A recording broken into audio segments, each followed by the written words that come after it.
First of all, people describe it as unique. It's 24 hours of sim racing under conditions that reflect the real-life 24 hours of Le Mans as closely as possible. Because we're sim racers, we want to get as close to the real thing as we can afford. We want to give the average Joe a chance to get as close as possible to living out his dream of competing in the world's most famous race. So we try to bring sim racing as close to that as possible. We rent an indoor sporting arena. That's why we have the participation fee. We put the drivers and their sim rigs in one room and the teams and their telemetry computers in the next room.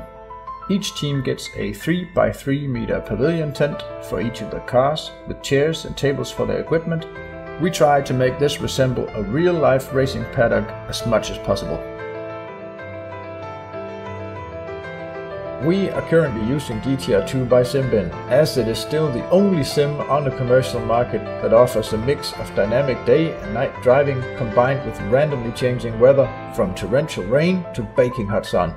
Given our 6 years of experience with GTR2, we have seen a lot of problems with GTR2 and learned ways to eliminate them. In fact, to such an extent that we ran the first 14 hours of the race in 2011 without a single game crash. Also ich kann nur jedem sagen, der hier zuschaut, der die Rennen, die Races aus R-Factor kennt. Es ist fantastisch hier. Erstmal besser als in R-Factor.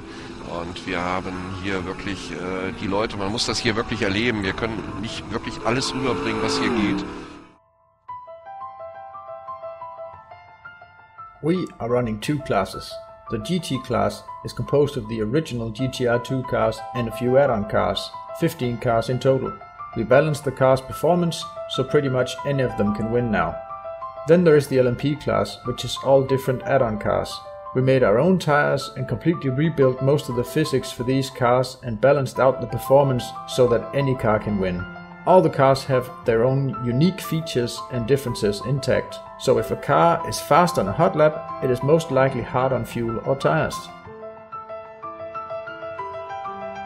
We have a special safety car rule. When some team's racing computer crashes, the timing and scoring is frozen.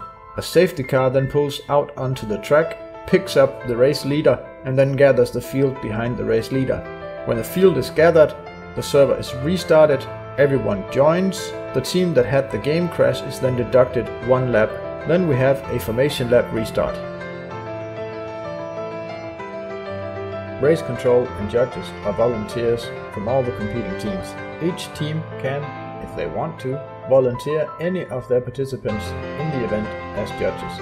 They sit at the central judges table with their own safety car joined into the race and skim through the cars and try to spot any incidents. Teams can report incidents to the judges table, which will then be handled. This way has been a huge success, and last year's race was run with just a few warnings. We run a local TeamSpeak server. Besides that, we provide teams with telemetry through www.simutils.dk. Basically, Simutils provides all the timing and scoring on the server, plus enhanced telemetry programs for the teams, and our download program for files, the package downloader. To get the telemetry working, you just need to install the data logger on the racing computer and the race manager on the client. Race Manager shows you all the data on the car, including text information from the server chosen and a track map with live positioning of all the cars on the server. Visit our website at www.GTR24h.dk, click on the Get the Cars button and follow the instructions. When done, go back to GTR24h and click the Register Here button and choose whether you want the standard or all-inclusive ticket. Then you need to qualify by driving 8 consecutive laps under 3 minutes 38 seconds for LMP cars or under 4 minutes for GT cars.